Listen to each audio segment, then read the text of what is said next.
الحمدلله سنیټر مشتاق احمد صاحب د پیج نه 2 غنټې مخکې دا پوسټ رالی چې هغه اوس دا مهال خیر و خیریت سره دی، ښه برابر دی، الحمدلله ښه برابر دی.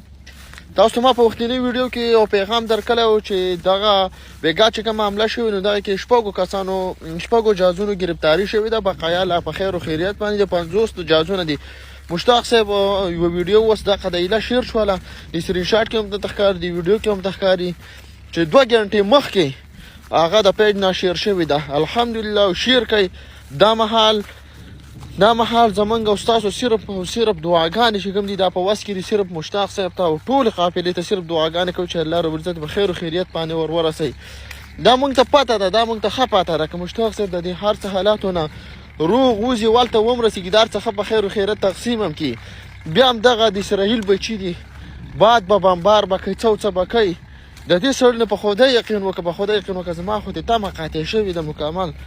او بیا هم دا مهال چې کوم دی نو په خیر و خیریت باندې دی، خپل جاز کې محفوظ دی او لا په خپل سفر باندې دی. ویډیو زیاته نه شیر کوي. زمونږ ټول خلک چې کوم دی پښتانه ډېر زیات په غم او درد کې دي. د دې سړي نن سبا چې څومره زه ګورم نو ټول خبره صرف د دې سړي شروع دي مشتاق صاحب.